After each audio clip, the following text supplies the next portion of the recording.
I sat in my own living room holding a small piece of paper that held 30 years of my life, while my daughter-in-law walked around measuring my walls for her own mother. She looked at me with a smirk and said that this big house was too much for an old woman, so her family would be moving in by the end of the month. I did not scream, I did not cry, and I did not argue. I simply smiled, handed her the secret paper, and watched her face turn completely pale when she realized what she had actually done. My name is Margaret, and I spent over 3 decades building a quiet, comfortable life in the house my late husband and I built with our own hands. Every brick and every piece of furniture in this home held a precious memory for me. After my husband passed away, my son Mark got married to a woman named Chloe. At first, Chloe seemed polite and caring, but as the months went by, her true colors began to show. She started treating my home like her personal property and began making small comments about how an elderly woman living alone in such a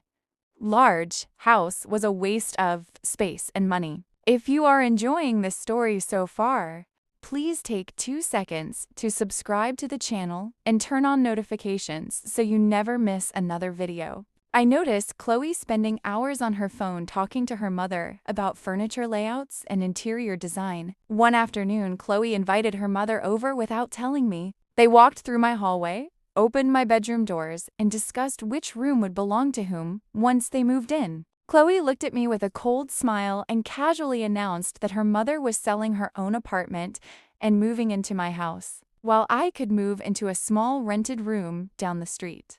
She was completely convinced that I was a weak old woman who would surrender without a fight. What Chloe did not know was that I had hired a private investigator 2 weeks earlier after noticing strange financial transactions from my son's bank account. The investigator delivered a confidential file to me just 2 days before their planned move. That file contained shocking evidence showing that Chloe and her mother had been secretly draining my son's savings to pay off their own mountain of debt. They had even forged papers to try to put my property under Chloe's name before forcing me out. The day came when Chloe and her mother arrived with packing boxes, ready to take over my home. They began placing their items in the living room as if I was already gone. I stood up, walked over to the dining table, and laid out the entire investigator report right in front of my son, Chloe, and her mother. The room fell dead silent as my son read the bank statements, the fake documents,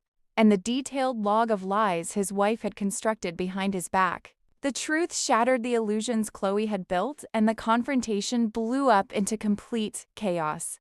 When my son confronted Chloe with the evidence, her mother panicked and tried to blame everything on Chloe, while Chloe tried to blame her mother.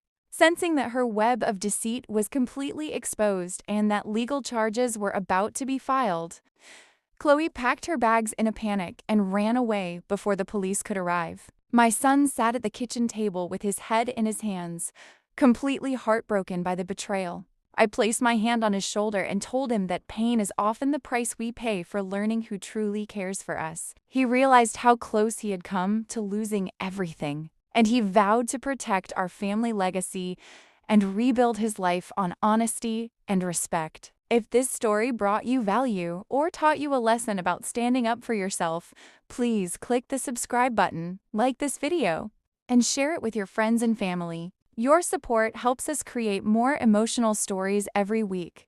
True strength does not come from shouting or making empty threats, but from standing firm in truth and patience. Chloe thought she could manipulate a quiet old woman and steal a home built on love.